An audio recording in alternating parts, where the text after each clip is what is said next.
Good morning guys. Mayroon naman tayong customer guys. Honda Beat guys. Yan na, sangko nanti dyan sa simento guys. Grabe nagkagabok guys. Kuano, ija hawak. Sangko na. Pero sakyan pa manggihapon ininan tag-ija. Igusod sa tricycle. So Dabit na naman guys yung ating i-repair ngayon.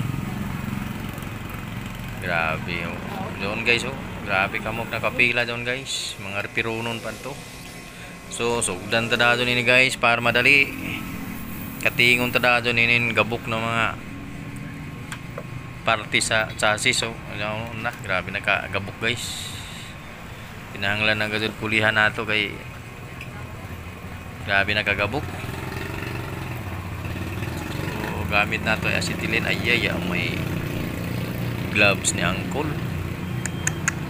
Nag-easy na to yung kapalit, kaya nakabisi. Kaya na lamang kay palit rata. Ignay lamang call.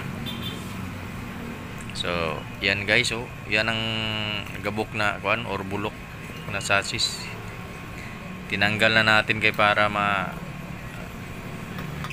pulihan nato. Palitan natin ng tubo na medyo makapal para maayos na. So kuha tadado na nato sukdanan, metrosan. So yan, cutting tanan angular. Na yan, paspas. So nato guys, mag-cutting kita nan angular. Yakubo nato. So mo na ako gamito na isumpay sa tubo na nagabok. So nagcutting nga ita para duha. So yan guys, mag-akob na siya. So yan guys, naakob na nato. So yun ang gagamitin natin na ilagay sa kuan, ibutang sa isumpay sa tubo na giputol na to kay gabok naman. Yan guys, mag welding kailangan matibay. So gilingin ako guys yung sa kabilang side para pagpasok natin sa tubo insakto. So i-full wheel muna natin para mag-akob na. So yan guys, tapos na yung yung gayos, yung angular na i-square natin, yun pinasok natin sa tubo. At saka ito naman yung angular na ipangapunta naman sa kuan, sa pikas na side, yun guys. Angular din 1/4 yung kapal ng angular na ginamit natin. So guys, naglubat yung battery, akala ko naka-record, so hindi na pala. Hindi na natin nagpakita yung pag full wheel at saka yung sa gilid na yung round bar, hindi na natin napakita kasi lubat, akala ko nag video. So yun lang, matibay pa ini sa relasyon si Muyab. Grabe guys, hugot man guys. So yan guys, grabe ka liko na nato pagka trabaho. Mula man iba na mahal. Siyempre mahal kay mahal man mo pamilya. Simba kung madisgrasya, so pilay gasto sa ospital, unya kagamay ra niya na nagasto, kinanglan ligon gud. So bahala ka mo inom kumulaong ka mo mahal. Kay sulit man sa banako trabaho. Anawa. Ligon pa doon sa imo relasyon sa imo yabo. Anawa na. Grabe. Hugot pa tama si uncle. Pintalan kay para dili kalaingon, hindi kalawangin. So ayaw na kamo paghisigot nan mahal kay grabe itong kaligon. Grabe kapaspas ni uncle magpintalo. So yan guys ang finish na project natin, no. Grabe nagdali sa angkol kay grabe nakapila na tuyo upatin hi kabuk nakapila.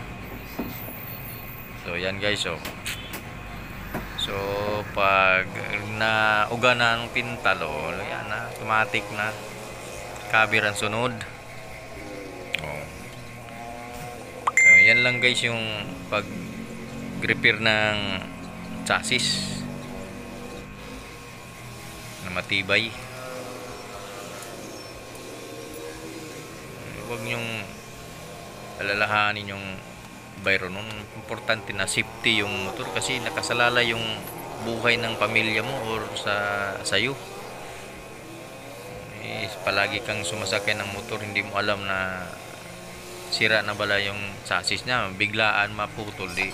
Kung malakas yung takbo mo di mayroy nilibo sa hospital. Okay, lagi mo hospital kumalit so na impas.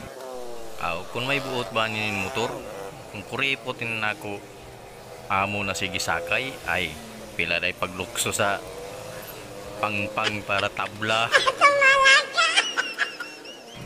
Kamahal ko man sa mga gamit na ako guys, yung acetylene 3,000 na kapin ang kuwan. Thumbs up na siya ang call. Testing call, signal light call, check, pikas, check, headlight call. Ay haman ang headlight kaya man hanapan switch. Sigara. Kitaan ran switch, nagtawag man siya ang call. Yung switch niya sa pangkuryente na switch. Ayaw, di ba? Sa headlight. Okay. So, testingan natin guys. Hindi pa kami.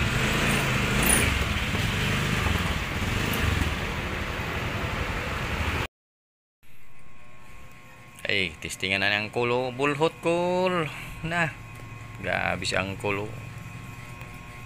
Si angkol kuak zone. Okay, balik. Yan malaman natin guys kung kabig left or right, kung na-align ba natin. Kailangan natin i-testing pag drive.